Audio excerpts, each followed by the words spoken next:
Hi, welcome back to Poppy and Jeff Spencer, your relationship experts. We're here today with some exciting stuff. This is our 16th podcast. And you know what? We decided what we'd call it is mediation and meditation. I mean, it's only separated by one letter, right? But are they far across? Are they extreme polar opposites, or can they be connected? And today we have a special guest with us. That is Jeffrey Bloom. He's a mediator, conflict resolution specialist, speaker, and trainer. And he is with Creative Resolutions Group. I love it that his motto is, impossible is something that nobody can do until somebody does it. I really like that. Don't you like that? It reminds me of a friend of ours who was CB. They used to say that, impossible takes a little bit longer. Impossible takes a little bit longer. Yeah, it just takes a little bit longer to do. So last week, just to recap, we were talking with Mike Murphy, a semi-retired pastor, also a mediator, working with couples to resolve those kind of challenges that creep up in their relationships. And today, we have the special opportunity to be with Jeff Bloom again. We were guests on his radio show in New York this past week. It was a joy to be able to do it. It was a fun discussion, and I think the especially fun thing to have a guy on who was a part of a very special time we spent with Jack Canfield doing our great mastermind retreat. We met Jeff there, and even though he spells his name incorrectly, we decided to have him on the show anyways, and we're kidding around with Jeff. Jeff, welcome to our show. Well, thank you, Jeff and Poppy. How you doing? We're doing great. We're doing wonderfully, and delighted that we can do this with you again and continue on. We were on Jeff's show, as Poppy said, and we had so much stuff that we wanted to cover. We couldn't even begin to cover it all, so we're just going to have some more fun and continue on. And I know Poppy wanted to ask you a question right off the bat. After your name, there are 3 letters. EJD. So tell our listeners what EJD stands for. That's an executive juris doctorate that I received from Concord Law School. Okay. And so while you say you're not a licensed attorney, how does your role as a executive juris doctor help people in their conflict resolution? Well, in regards to, the only thing basically separates me from an attorney is I didn't take the bar. Okay. In my last year at law school, I decided that I wanted to go to and work in alternative dispute resolution world, mediation, arbitration. I thought it was a better way for people to resolve their issues while at the same time be able to hold on to most of their time, money, and sanity during the process. So in addition to that, once I completed my degree my law school degree, and I decided not to take the bar, I started mediating. In addition, I completed another master's program in negotiation dispute resolution from Creighton University and other trainings along the line and things like that. And it's just amazing. This is mediation, for example. There's a difference between mediation and arbitration and obviously litigation. But a lot of people don't realize that mediation is an option, especially when it comes to family and divorce. And the challenge is to get the word out there, to educate people, and let them ask about both and see what works for them. Well, I know, people come to me Jeff, I know one of the things that we've experienced too is that the rules and the laws change according to where you are statewide, do they not? In regards to mediation, some states actually require it, don't they? Yeah, there are some states that in the family law cases they'll require the couples to go to mediation first before litigation. I think, I'm remembering off the top of my head, I want to say Tennessee, some cases of Florida. I'm trying to remember where else. There's a couple of them like that. But in the states that it's not, people are misinformed. And they're told they have to get an attorney. An attorney's got to fight for what their rights are. And when you're all said and done, there's no money left. And then what? Right. I know that's a challenge for so many couples, and it actually prevents them from going through with a mutually agreed upon separation and divorce because of the financial, fallout that they'll both experience. Yeah, absolutely. And just, litigation usually results in a win-lose or a lose-lose. There's no win-win. I like to think of mediation as a win-win. Absolutely. I don't know if you guys are in Florida, so I'm not sure what the courts are there, but generally, in New York, if you're going to go through the litigation process, each party is going to spend a minimum of $10,000 to $15,000 just for a retainer. Right. And that's not inclusive by the time you get to the end. And at the end, it could be 20, 30, 40. I've seen more than $50,000 each in cases that I've arbitrated with the National Supreme Court in attorney fees for going through a divorce. That's a lot of money. Right. Yeah, the only winner is the attorney in that one. Yeah, exactly. Do you want to pay? You want money for your children's education, college education, or your attorney's trial education? Exactly. And what attorneys will do is they'll get taken, again, not all. I think there's a need for the litigation process. Not all cases are fit for mediation 100% and vice versa. But they'll take a net worth statement. They'll see what the assets are. And they pretty much have a good idea what they're going to bill, right, for the case. And guess what? If you own a home and you run out of money, guess what the attorney can do? They can put a lien on your house for the rest of the money you're owed. It's legal to do that. Right. Right. And of course, we deal mostly with our clients. We deal with the emotional aspects of all of that. And boy, our emotions ever overwhelming and fraught with tension and frustration and anger and despair when all of these legal aspects enter into the equation. I mean, I personally remember when I was going through my second divorce, there was a moment, Jeffrey, where the kind of a first pass was presented to me by my then wife of what she was asking and proposing, and I remember I was so overwhelmed by what the request was that I literally had to physically leave the room. I was having a complete panic attack. Just the request would have been just absolutely, would left me with nothing, wiped me out, and I'd be have nothing for years. And I had to just leave the room, go outside, try to calm myself back down again before I could even return to the conversation. Think about this. There's a very well-known family law attorney who was talking to a mediator who had been mediating for like 40-plus years. He didn't share his name, but this is what he told him. He says, I don't take cases where the assets are less than $500,000. Wow. And so the mediator says, why is that? Well, I'm going to get a $125,000 to $130,000. My opponent's going to get the same amount, and a couple is going to be left to split what's left. To which the mediator obviously said, well, that's a lot of money for litigation. How do you know you're going to get that much money?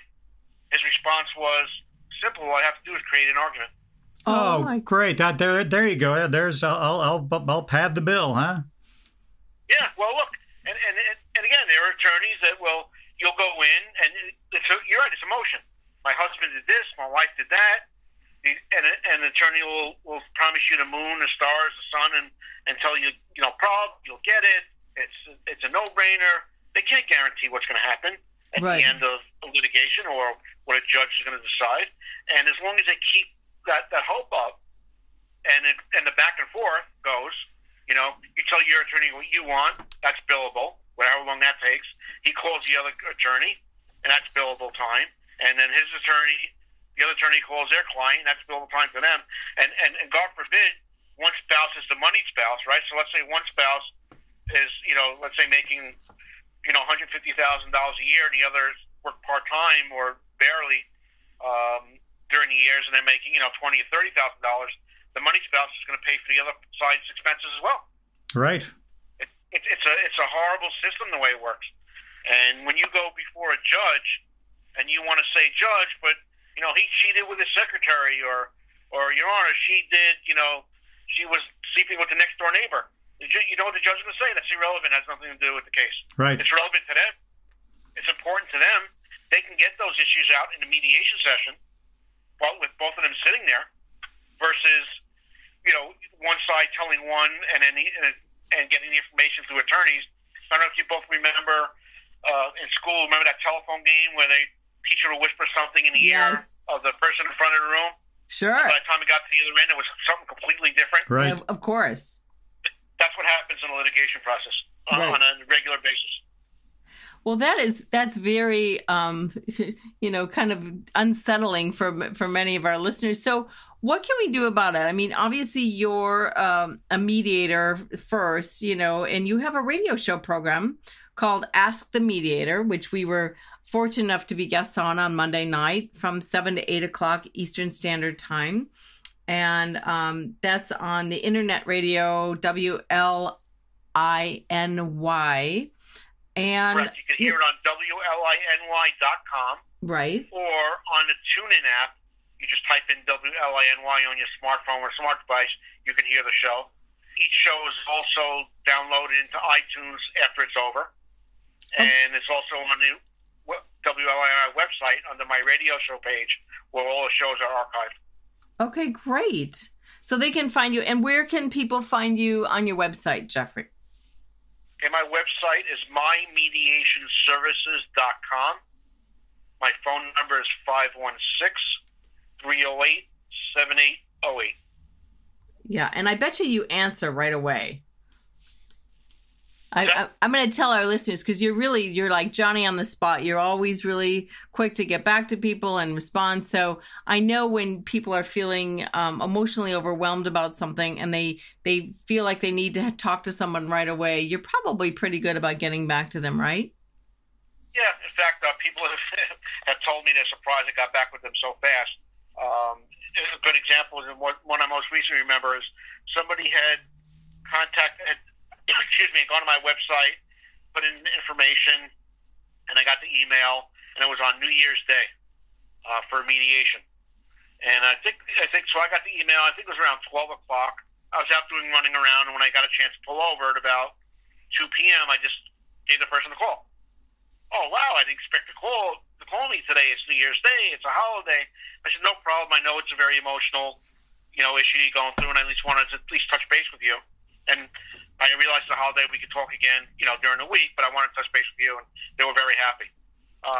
But not only that, and that was my first thought, but, even in a second thought is, what if she did expect a call from me? And when I didn't call back, what if she called 3 other people? So, I think people like that fast service, that phone call within. I think it's fair when somebody sends you an email, especially a new client, you should respond either by email or phone within 2 hours max. Unless something crazy happens. We agree, and one of the things that we have even in our coaching packages, we always offer we call a ASAP call, because sometimes in these kind of situations when you're going through very heated separation, divorce process, there are the emotions. We've helped a lot of people in these scenarios. There can be a lot of panic-stricken moments where the emotions totally take over, and you have to just try to talk these people back down again to back down to realities. And one of the things Poppy and I were talking about, and we'd like to also get discussion with you. There's a lot of things that take place that where one party might not, let's say a separation has taken place or divorce, and one party's not happy with what the other party is doing, that they don't like some of the standards or discipline or other aspects. And it's often very, very hard for people to let go of what they can't control and just live with live with what's taking place if it's not endangering the lives of the children in some way. Do you hear and see a lot of that in your cases as well? Well, I deal with after the fact, after divorce, and things could change. For example, in New York, let's just say somebody's gone through a divorce, and let's say I didn't work with them, which happens. They went through the divorce process, everything's filed, and now something has changed in their lives, and that wasn't addressed or addressed properly in the stipulation of settlement. Then they can mediate a new one on what needs to be changed, and then I would file for them in court. It's called an amended stipulation settlement. Right. So it's just a very simple paper. It says, everything in the original stipulation of settlement that was, signed on, May 1st, 2012 is full force in effect except for our provisions, and then they decide what they want changed in relation to whatever it is, whether it's residential parent, whether it's visitation, whether it's child support, because those numbers change sometimes, whether it's anything, child's education, something could have happened that they didn't even foresee. Right. And it needs to be addressed. So I deal with post-divorce issues all the time. Is it more beneficial for them economically to reach out to you than go back to their attorney? Absolutely. Yeah. Because what's going to happen, look, this is what's going to happen. They go to their attorney, and he's going to pay a retainer again. Right. Right? And then it's going to go back and forth. Why not come in? If it's something they both agree to, or it's, a couple minor things, why not come into a room, the two of them together, with me, and they both talk about what they want, and everything that goes into that is what they want, not when somebody's telling them what to do. So what happens when let's say one of the ex-spouses is required to pay child support and the money isn't coming in? What happens? The money isn't coming. No, they don't get paid. Let's say that or the spouse the spouse who had promised to pay has lost his or her job, or has been a significant change and they can't. Okay. So there's a couple of different scenarios like that. In New York, there's something called where they would let's say if the husband's paying through child support enforcement. In other words, the money going to them, and then child support enforcement is paying the mom. Mm-hmm. Just to use that as an example. Then there are legal issues, and it's a whole mess. But let's just say they agreed that they're not going to go through that, and dad is just paying mom. That's exactly what's happening. In fact, to one of our clients, where the ex-husband has stopped paying child support directly to the mom. Okay. So in New York, it used to be, because I keep updated on the cases and what the judge is deciding, that if that happened, then there would be an easy modification. The judge would say, "Oh, okay, you lost your job," and adjust it, whatever the case may be. But now what they're doing, if it were to go to that route, is the judge is going to say to Bill, just to use a name, Bill, what have you done to try to get your job back? Well, Bill, let's just say this: Bill quit his job. Bill was not let go. If he finds out that Bill quit his job, or Bill took a lower paying job just so he wouldn't have to pay child support, that's not going to fly in court. Okay. So let's take it the other way. So let's say Bill stopped paying because that didn't happen. He really got fired. And so now he's collecting unemployment.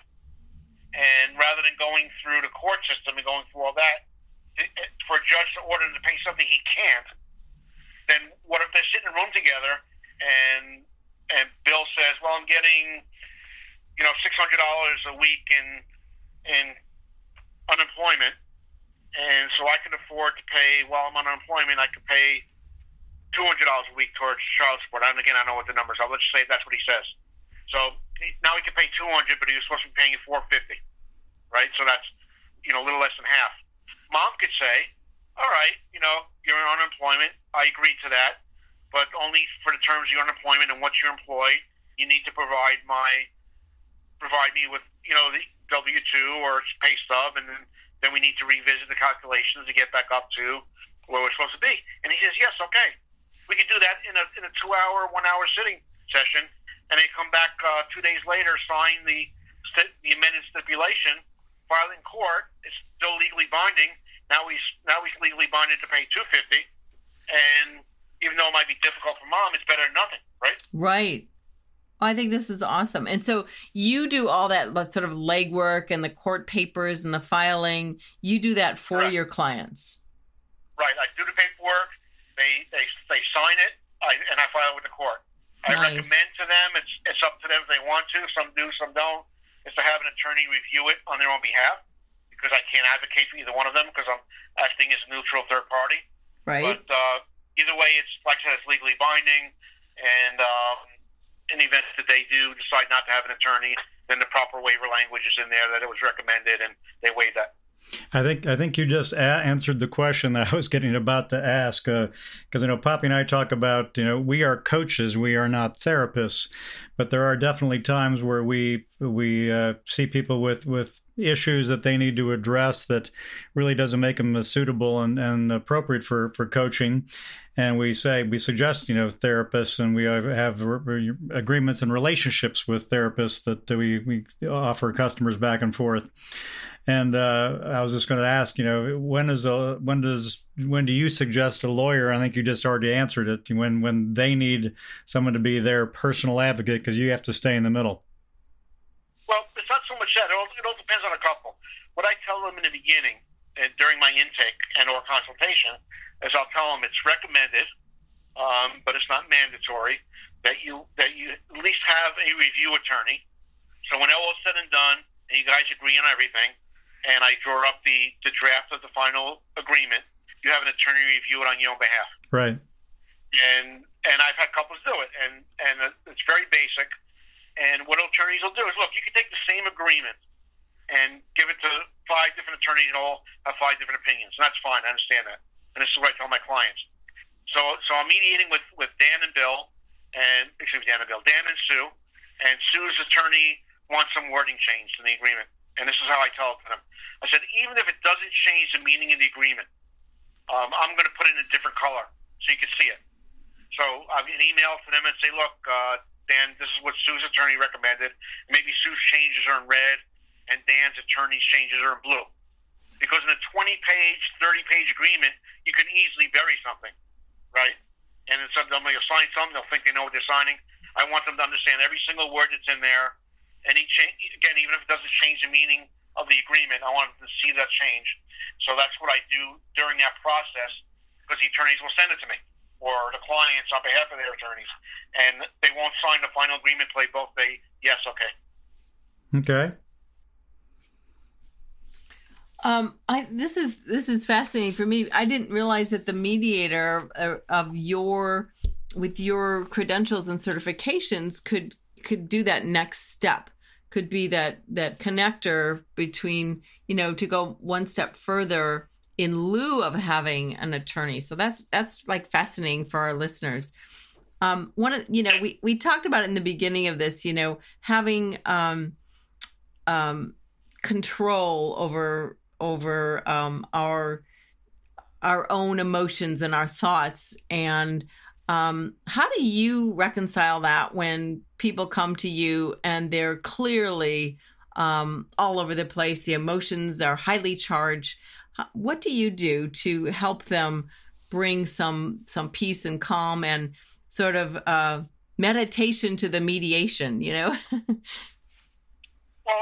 it depends, every couple is different. And sometimes what you would think is going to be a tough thing to talk about goes very easily and vice versa. So when it's about the children, for example, sometimes it's easier to get them on a calmer level because more times than not, they both love their children, and that's very important to both of them. So dad and mom both want as much equal parenting and decision making involved with the kids and everything. And because they're going to be divorced, while you understand the concept is different and they were all living separate and apart, they want to make it as easy for the children as possible. So sometimes using the children will bring them back down. So you bring the children to, this is our priority. I want this forefront in your mind, the well-being of the children. Right. So yeah. Sometimes a simple statement like, look, while you won't always be a husband and wife anymore, you'll always be mom and dad to Mary and Scott. And that, sometimes something as simple as that will help. Sometimes it's not that easy, and you want to get to, what the real underlying issues are. I had a couple one time where they were fighting over the distribution of property, and they were literally fighting over who's going to get the $40 vacuum cleaner. Oh my goodness. So as a mediator, I knew that really wasn't what they were Did you say you just need to suck it up? Ah. No. Let me write that down in case that happens again. Hopefully that won't. That seems pretty out there. I I do use humor a lot of times because that's just how I am, and that helps sometimes too. But it's trying to get to what's the real issue here. So sometimes if it's really heated and we're really not getting anywhere, I use caucus with them, and what that means is I'll meet with each of them separately for the same amount of time. So one's out of room, while the other one's still in the office. And the ground rules are that you can tell me anything you want. I won't share anything with the other party unless you give me permission to. And that's it. And those are really the two rules. Unless if there's something like crazy like domestic violence or something like that, then I can't continue with the mediation or something. Hey, I'm hiding money in a Swiss bank account or something like that. I can't mediate that. But generally, maybe they'll share with me why they're upset, and more times than not, they're afraid to say it in the mediation session. And if I can't get them to agree to say it, would you like me to share it? They can say yes, and then when I do, sometimes it's easier. What kind of a thing would they be afraid to share? I'm trying to use some examples. Most of the time, it's either, well, he cheated on me, she cheated on me, or what was one that was recent? Here was one. I've already met somebody. I want to get on with my life, but I don't want her to know, and you can't share that. Okay, that's fair. So obviously I can't share it because, and if I did, or if the other spouse found out, that would create even more havoc. Right. At least I know where they're coming from now. Now I know. So and as I'm mediating, I have that in the back of my mind, so it kind of makes the process a little bit easier at that point. So this is where we would come in as coaches. So let's say you get a couple in front of you, and one party, let's just say it's the female, has met someone. She's virtually or emotionally sort of moved on and left the marriage. But let's say the husband, Sue and Bill, let's say Bill is back in the office with you, and he's like, you know what? I really want to make this relationship work. What do you do when you have that confidential information from Sue, and yet Bill is saying, yeah, I really want to put this together? So the two goals are very different. Right. One of the first questions I ask the couple when they come in for a consultation is, are you both on the same page as to what you want to happen with your marriage moving forward? So that's an important question. I'll tell you why. Because I had a couple come in 2 years ago, and she said, he wants a divorce, I don't, but I want to do what makes him happy. Oh, wow. So I knew that wasn't going to be a good case for mediation. The funny thing was, they came back about 2 months later, decided that's what they both wanted, but it didn't. The mediation broke down because obviously he was controlling and she was agreeing to things just to agree to them, and I couldn't, in good faith, continue with that. I've had couples come in where one wanted to work it out and the other one didn't, and you could, even without them telling me that they had somebody else, you could tell. And so they, and they would agree, yeah, we have tried, but it hasn't worked so far. The other one wanted to keep trying. You can only do so much. There was a study done, I'm trying to remember if it was Minnesota I read about, where couples had to go through like a mediator first before they spoke to the judge, and or just prior to the judge signing off on a final divorce, and just kind of talking with them. And they asked them that the question was similar to, is this what you want? Is what you want divorce? And sure enough, there's something like 20% or 15% said, this is at 100, so you can imagine the numbers, that, yeah, I really wanted to be with him or her, but I was afraid to tell him or her because I don't know if she felt or he felt the same way. Right. And there's a communication breakdown, right? Right. So then you refer them to us, right? Right? But this is just, again, these are people who went through the divorce process. It was already done, but they didn't, but they just kind of went with the flow because they thought that's what the other one wanted, rather than communicate that. That's incredible. Yeah. Yes, and especially if they've been married for a while, and the dynamic is that somebody has the sort of authoritarian kind of dynamic going on in their relationship. That's fascinating to me with the communication breakdown, and that's why I was sort of tongue in cheek teasing with you that that's what we do. We help people with heart healthy communications. And I'll just throw a little thing in there about our website, relationalexperts.com. And you can find us on Twitter at relational18 and on our Facebook page, relationalexperts.com, where we always welcome your comments, your inquiries, suggestions, show topics. And I'm just going to put a little quick thing in here. Tomorrow, we're going to begin our new radio show here in Sarasota, Florida on WSRQ. And we're going to roll out our brand new program, trademarked, called The Relationship Restaurant. And we're going to be talking about all things relationships, all things communication, in your personal life, in your work life, in the marketplace. We had some, before the show started today with you, Jeff, we talked a little bit about the United Airlines debacle.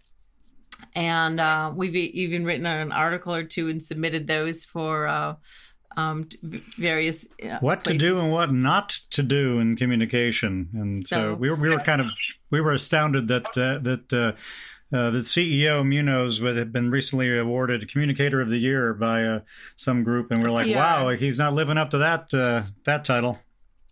Yeah, I was thinking if I were to mediate that case, what it would be like.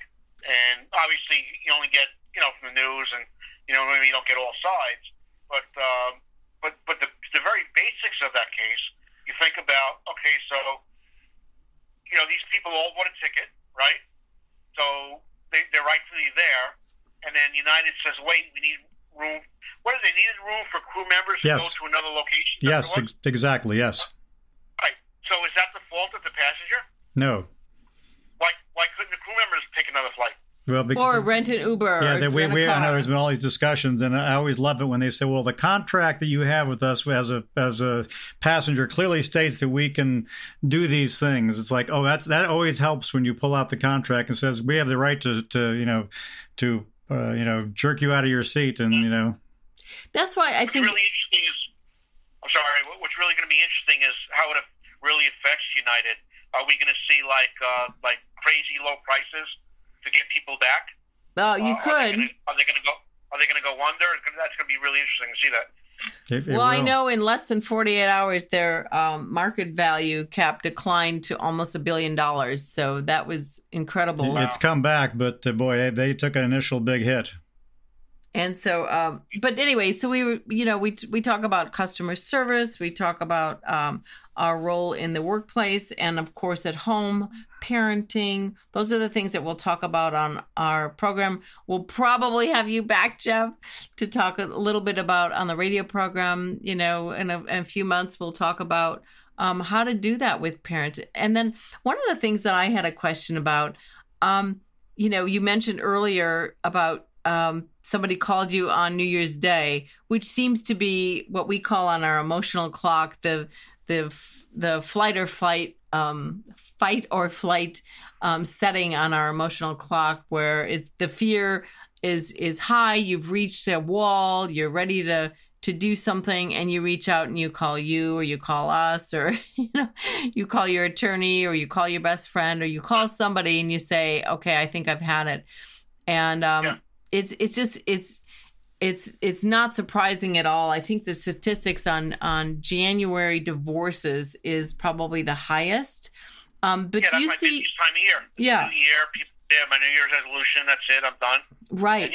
Or the other thing is, we even had a chapter about this in our book, 1 Billion Seconds, was wait until after the holidays, because no one wants to be the one that ruins the holidays with the bad news. So do you find any other times of the year where people reach out to you? Wait, generally, November and December are very slow, and then like January through May is super busy. Yep. There it is. Last year, December was very, very busy. It was probably like my busiest months in my 5 years. I'm in my 6th year now, but that was like my biggest month ever, I think, if I look back at it. And it's just something that happened, but it doesn't happen too often.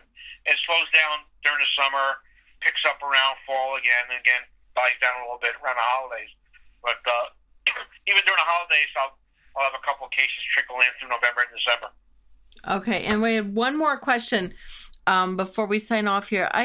What happens, or what advice can you give to listeners for people that are financially strained and they've made the decision to divorce? Maybe they filed, but they both must remain in the house and pretend there's kids there.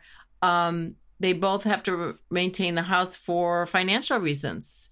Do you have anything to offer them? Like, how do they cope? How do they get along? Well, in other words, they have these kids and they both decide to stay in the same house even though they're divorced? Or they're divorcing. The divorce process might take, 6 months. And so, but they have to live under the same roof because, I know, at least in the state of Florida, and I know other states that know that any parent can leave the house, but the kids have to stay in the domicile, right? In the property. The kids have to remain there. It all depends. It all depends what they agree on. Mediation, everything is on what they agree upon. Nothing has to happen. Okay. Everything in mediation is flexible. So, but a lot of times our clients will get to, they'll be talking with us for 4 months, and then they approach mediation with their attorney also, and the mediator, and then they form their stipulations, their contract, their divorce agreement at that point. But the prep time is what I'm talking about, that 4 to 6 months of, I'm not sure what we're going to do. We're getting all our things in ducks in a row. And we did have a client where she said, I don't want to live under the same roof. My soon-to-be ex-husband won't leave. And the attorney said, yeah, you can leave all you want, but the kids have to stay in the house. And so she didn't want to leave her kids. She wanted to stay there. So they had to figure it out. And that's why I'm wondering, do you have any solutions for our listeners? Well, look, I'm not an attorney and I don't practice in Florida, but I can't imagine that that's true that they have to stay in the house. It doesn't make sense. What if that same couple was in mediation, he refused to leave, she wanted to get out because it wasn't healthy or whatever the case may be, why couldn't they agree to her taking the kids with her? They could agree to that. That did happen, but the spouse said, "No way, my kids are staying." Yeah, didn't agree. That was the problem. Okay. So she felt really stuck there. She was like, "Okay, I have to stay." Yeah, the magic of mediation is I'm preaching to the choir here. People have to agree. that's the magic. So I just was wondering if you had any. But I'd be very surprised. Maybe I should research it. Where there's rules that they have to stay in a house, that doesn't make sense. I've never heard of that. Oh, she said the kids have to stay in the house unless the other parent agrees. And if the other parent doesn't agree, the kids stay and they go, yeah, you can go wherever you want to go, Mom. But the kids are staying in the marital property. And what was the reason she wanted to leave? Was there any kind of there was abuse, there was emotional abuse and verbal abuse, and it wasn't healthy for the children, and so she felt really stuck to stay there, and she didn't want to leave her kids. Right? What do you do in that case? It's just it's almost like a catch-22, right? Well, I think you have to go back to what you were saying before. You always have to just keep circling the wagons back to what is best for the children here, and all parties have to just keep focusing on that, and that's always got to be. In fact, we've written posts about this, and don't forsake your ex for the sake of the kids here. So always keep focusing and bringing back the best things for the children. That should always be the priority. Yeah, and it shouldn't be just a statement. It should be something you really abide by. So, do you ever use any personality evaluations when you're meeting with your clients? Do you know their personality types? No, I those surveys that I put off the side. I haven't used it. Okay, great. I'd be interested to hear what you guys use. Thinking about it, I do give them separate intake sheets to fill out. Great. And there's a spot at the very end of my intake sheet that says, if there's anything you want to share that you don't necessarily want to share with your spouse, please write in here. Right. Okay. Sometimes they put something there, but not enough. So that's a good question. Something I thought about. I just don't know how people would be receptive to filling that out or not. Okay. And one last thing before we sign off. Tell us the one story that you shared with us when we had that wonderful 2-day retreat with Jack Canfield at his home, where you had a couple went through mediation, ready to get divorced, and then what happened? Or did get divorced? Which story? Well, you had a couple of them. You had a couple where they pulled it out at the finish line. Oh, when they decided not to get divorced? Yeah. Oh, okay. I had one. I think this one you're talking about. They were one of my high conflict couples, and after the initial session, I literally mediated everything separately because I didn't even want to be in the same room together. And during the process, she was kind of following what he was doing. He had a girlfriend, and I could see that, she still had very, very strong feelings for him. And I told him, I'm pretty honest with my clients. And he was like, blank her. I can't think we use the words on on the podcast, but that's, I don't care. I'm done. I mean, literally, he, if she would have, stopped breathing in her sleep, he wouldn't care. It was the impression he gave me. And so it was going on for a while, and just about the final paperwork, I was working on the final paperwork, and this mediation went on for, I want to say 6 to 8 months. Wow. Because it was. And I hadn't heard from him for a while, because they were on hold, and I'm out doing something, and I run into him in the store, and he says, Jeff, guess who I'm back with? And I said, I said something about his ex-girlfriend's name because he left her, he went to somebody else. He said, no, I'm back with my wife. We're gonna try to make it work. Wow. That's a great story. Did he cite specific things, just decided to try, or what? Yeah, I mean, as far as I know, they're still together. They decided that they want to give it another go. And, not to discredit me, but if you would have held a gun to my head and said that was possible, I'd have said, no way. Huh. Yeah. Well, you know what? Based on the way they acted.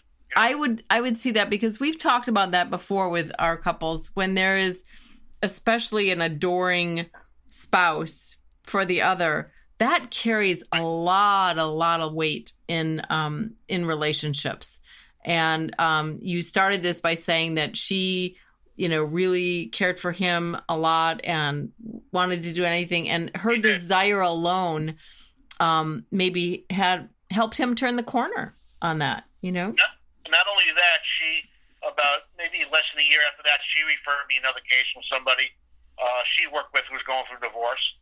And I asked her for a new address because I wanted to send her, like gift cards or stuff like that when somebody refers me a case. Oh, you don't have to, but, that's what I do. And I sent her a gift card for, I don't know, it was American Express gift card or something like that. And she was very appreciative. And she called me. You didn't have to do that. I did it because I like what you did for us. But, it's just, if you would have asked me, on her end, I would have said yes, but he was just so on the opposite. But, so I've had, like I said, I think I shared this with on my show, and when we met, I had about 4 couples that got back together, decided not to go through the divorce process because they learned how to communicate during mediation. And of that 4, one came back 2 years later and decided, hey, we tried, we couldn't do it. Let's just file for divorce. Which is still good that they tried. That's one of those things. I think a lot of people, we see this, that we're pretty sure that it isn't going to work. When we don't say those things, but we often feel that you can see it's not going the right direction. But they always want to keep trying. They want to make sure that they don't leave stones unturned, which is good. You want to be able to, if it does go that direction, and you both agree to divorce, it's because you've tried it all, and you can move on with a clean head. Absolutely. So, Jeff, tell us, we're going to wrap up here, but before we do, please tell our listeners where they can find you again. My website is mymediationservices.com. My phone number is 516-308-7808. I also offer ODR, which is online dispute resolution, so you don't have to be in New York. And I can mediate a case online via Skype, via webcam, via phone conference, and complete any paperwork you need to.